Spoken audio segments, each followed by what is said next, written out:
Qué tal mi gente? Gracias por estar aquí. Estoy haciendo este video simplemente recordando lo que hubiera podido ser y no fue.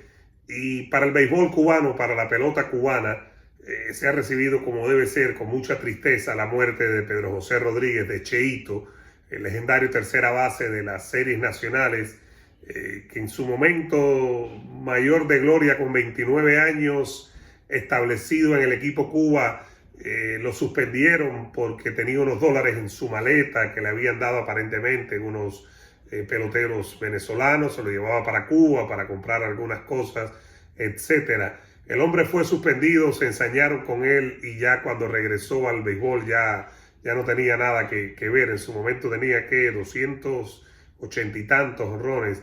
Yo lo que me pregunto es, ¿qué hubiera sido de Pedro José Rodríguez si no se hubiera cometido esa injusticia, como tantas en ese sistema político y en ese sistema deportivo, ¿no? ¿Qué hubiera sido de Pedro José Rodríguez y de todos esos peloteros?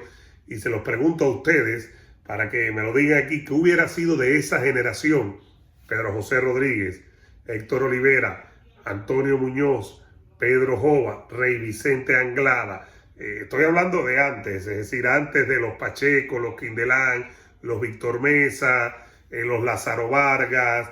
¿Qué hubiera sido de todos estos talentosos peloteros cubanos? Primero, si no los hubieran jodido literalmente en Cuba. Y segundo, ¿qué hubiera sido de ellos si hubiesen podido llegar a grandes ligas? Si estamos viendo, por ejemplo, lo que está haciendo Pito Abreu, hablando de cienfuegueros como Pedro José Rodríguez.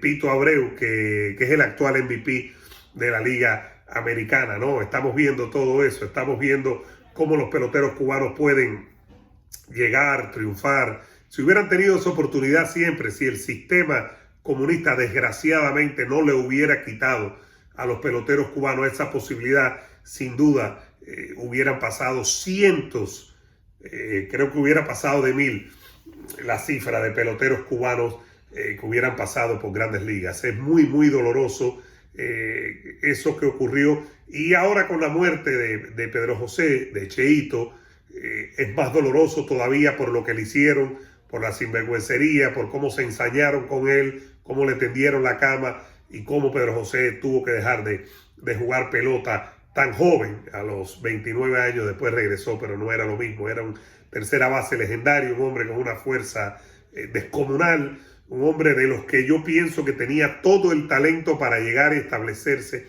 en grandes ligas. Que hubiera brillado no es otra historia, eso nunca se sabe, nunca. Por muy bueno que sea el pelotero, que haya sido el pelotero en Cuba. Eso nunca se sabe porque grandes ligas es otro animal. Pero realmente muy doloroso cuando se recibe este tipo de noticias desde fuera, ¿no? Y todo lo que uno ve es buenas palabras, agradecimiento, reconocimiento hacia Pedro José Rodríguez, hacia Cheito Rodríguez. Eso es lo que ve de parte de los peloteros, de los colegas, ¿no? De los managers, los entrenadores, de la prensa especializada. Es impresionante, ¿no? Cómo lo reciben y lo recibieron, y después de esas sanciones tan absurdas como la gran mayoría de las cosas en ese sistema, que es un oprobio para todos los cubanos. Muy doloroso ver ese tipo de cosas y se pone a pensar uno qué hubiese sido del pelotero si no lo hubieran suspendido, pero más profundo aún, qué hubiese sido del pelotero de Pedro José Rodríguez si hubiera tenido en un país normal, no en Cuba, la posibilidad real de haber triunfado o de haber llegado al menos a grandes ligas. Muy doloroso. Descansa en paz Pedro José Rodríguez. Cuando ves a José Dariel Abreu, a Pito Abreu, te das cuenta que esa generación era una generación dorada, generación muy talentosa, y te das cuenta que hubieran tenido, que el hecho de no tener la oportunidad es más doloroso aún. Y también el hecho de que cómo lo cercenaron su carrera, como tantas carreras y tantas vidas en ese sistema, es muy doloroso y ya no se puede regresar, ya no se puede volver atrás. Descansen en paz, Cheito, piensen en eso. Suscríbanse si quieren seguir conectados y activen la campanita. Yo soy Eduardo Martel, el Vikingo.